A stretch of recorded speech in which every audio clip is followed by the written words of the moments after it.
Salamlar hər kəsə. Yeni dərsimizdə xoş gördük. Bugün A2 səviyyəsində çox vacib bir mövzuya başlayırıq. Sifətin dərəcələri və xüsusilə də komparativi öyrənəcəyik. Əvvəlcə Azərbaycan dilində necə işlədildiyini qısaca xatırlayaq. Sonra isə Alman dili ilə müqayisə edək. Və sonda hər zaman olduğu kimi sizlər üçün kiçik testimiz olacaq. Hazırsınız? Elə isə başlayaq. Azərbaycan dilində sifətin 3 əsas dərəcəsi vardır. Birincisi adi dərəcə. Adi dərəcə sifətin ən sadə formasıdır. Bu formada biz sadəcə bir əşyanın və ya insanın xüsusiyyətini bildiririk. Misal olaraq, böyük ev, maraqlı kitab, surətli maşın. Cümlədə isə belədir. Bu ev böyükdür. Bu kitab maraqlıdır. Maşın sürətlidir. İkincisi isə müqayisə dərəcəsidir. Müqayisə dərəcəsi iki insanı, iki əşyanı və ya iki vəziyyəti bir-biri ilə müqayisə etdiyimiz zaman istifadə olunur.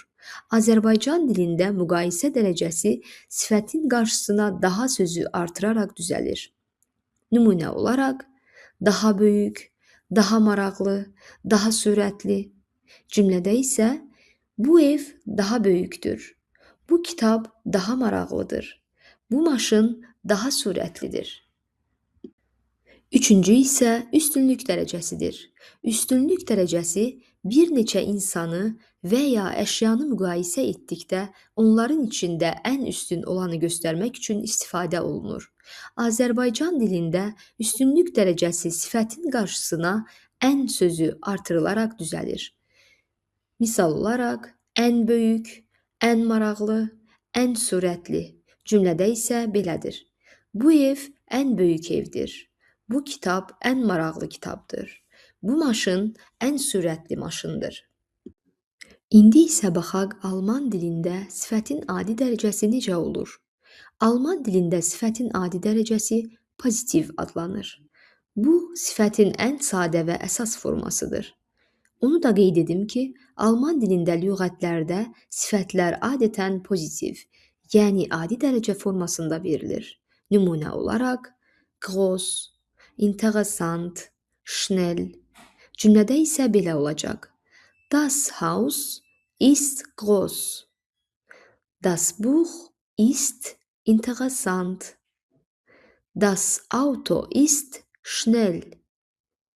Gördüyünüz kimi burada sifətlər groß, interessant, schnell heç bir dəyişiklik almır. Çünki biz sifətin pozitiv, yəni adi dərəcə formasından istifadə edirik. İndi isə Alman dilində müqayisə dərəcəsinə baxaq.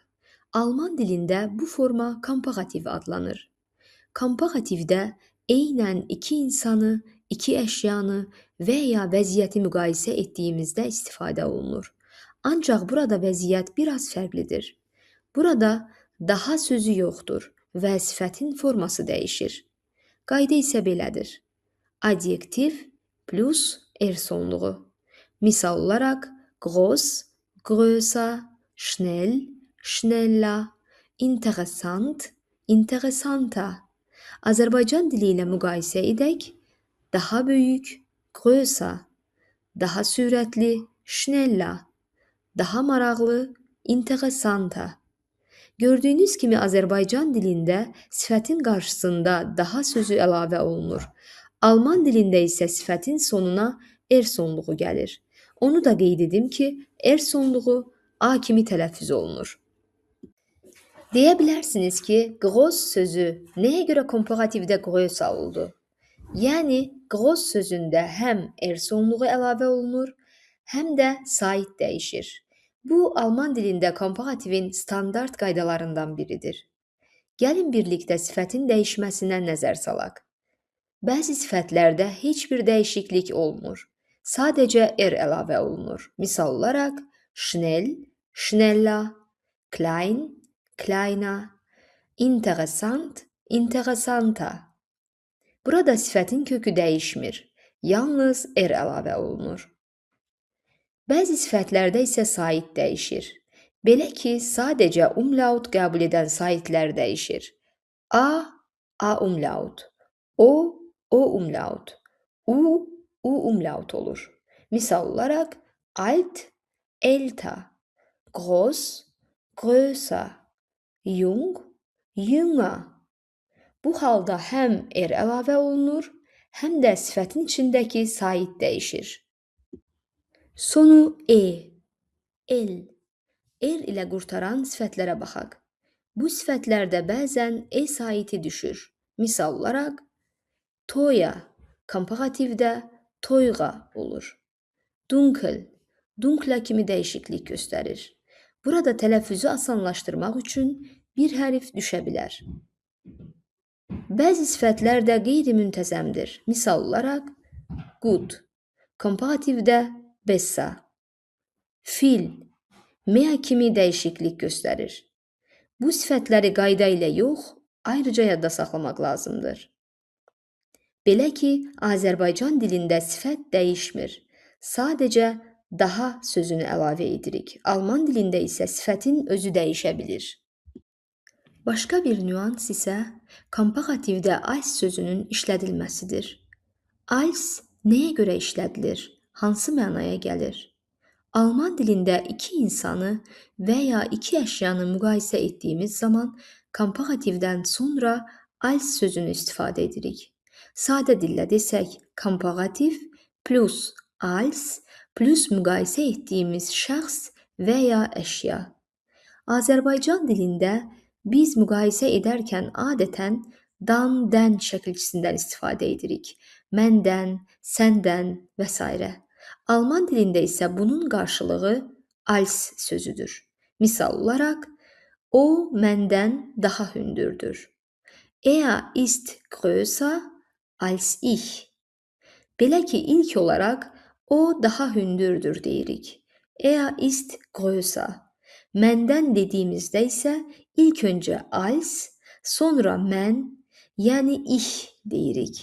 Als ich, məndən kimi tərcümə olunur. Nümunə olaraq bir neçə cümləyə baxaq. Qardaşım məndən daha böyükdür. Mein Bruder ist älter als ich. Alt böyük deməkdir. Älter isə daha böyük. Komparativdə qeyd etdiyimiz kimi a, o, u saitləri umlauta çevrilir. Als ich, məndən. İlk öncə yenə də qardaşım daha böyükdür deyirik. Mein Bruder ist älter. Məndən als ich. Mein Bruder ist älter als ich. Qardaşım məndən daha böyükdür. Maşın velosipeddən daha sürətlidir. Das Auto ist schneller als das Fahrrad. Bu cümlədə isə iki əşyanı bir-biri ilə müqayisə edirik. Maşın daha sürətlidir.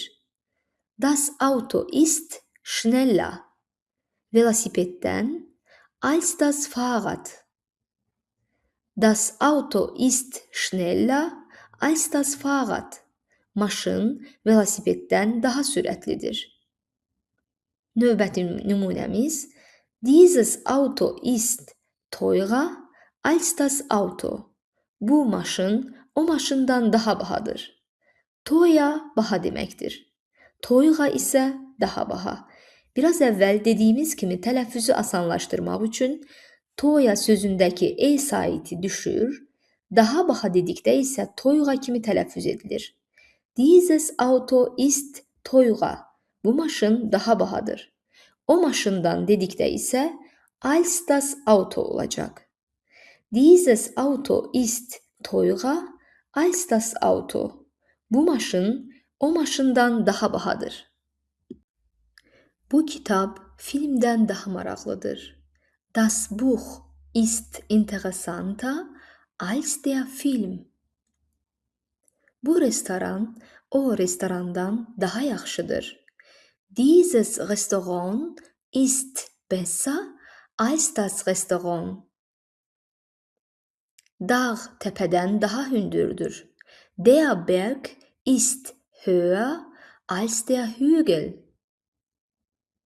Mənim səndən daha çox vaxtım var. Ich habe mehr Zeit als du. Qeyd etdiyimiz kimi, əsas üç sifətimiz komparativdə kökündən dəyişir.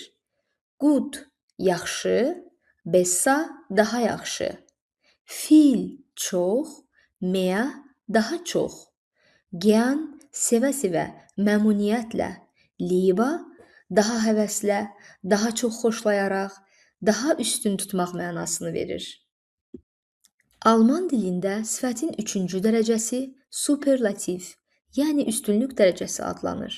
Bu dərəcə bir insanın və ya əşyanın bir qrup içində ən üstün xüsusiyyətə malik olduğunu göstərir. Groß böyük, größer daha böyük, am größten ən böyük deməkdir. Bu ev ən böyükdür. Das Haus ist am größten.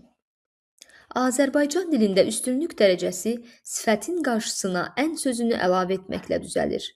Alman dilində isə sifət dəyişir və çox vaxt am plus sifətin sonuna sten əlavə olunur.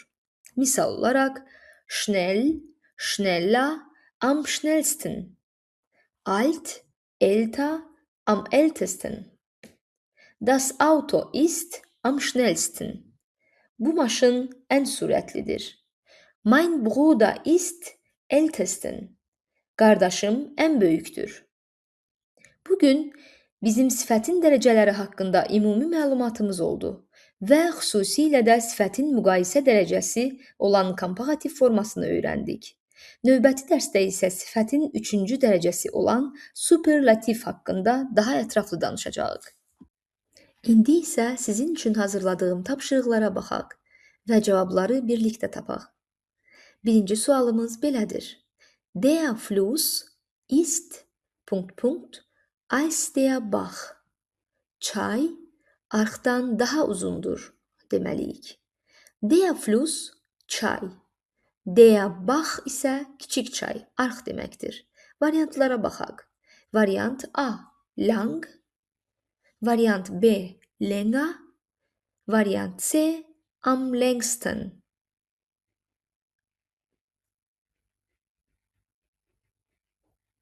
Düzgün cavab variant B. Länger.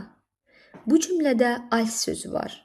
Alman dilində als iki şeyi müqayisə edəndə istifadə olunur.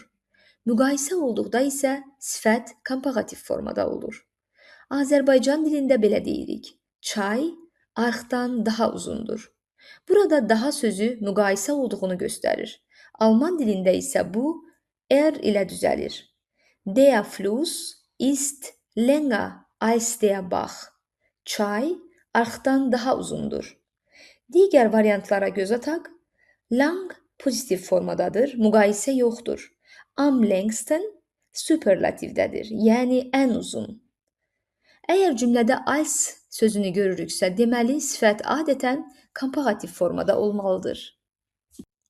İkinci sualımızla davam edək.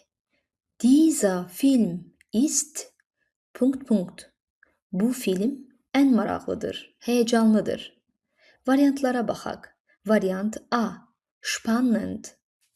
Variant B. Spannender. Variant C. Am spannendsten. Sizcə hansı cavab doğrudur?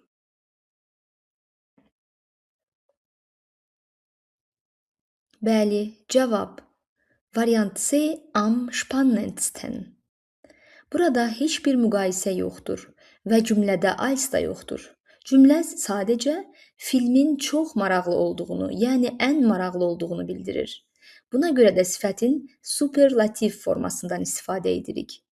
Der Film ist am spannendsten.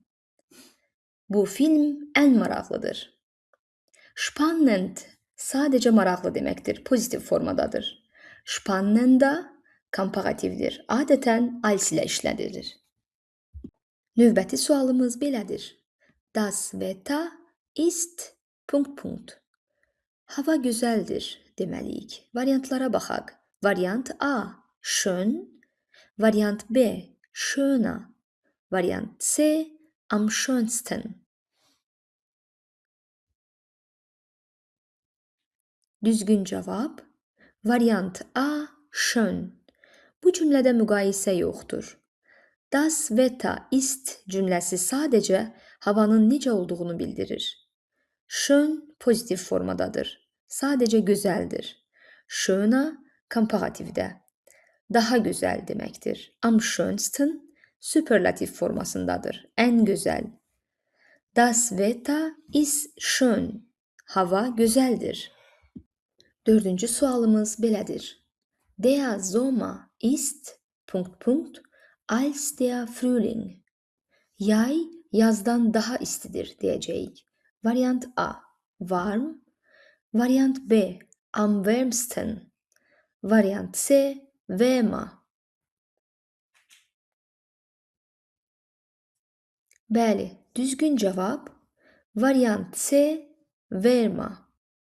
Cümlədə als sözü var. Bu, iki şeyi müqayisə etdiyimizdə göstərir.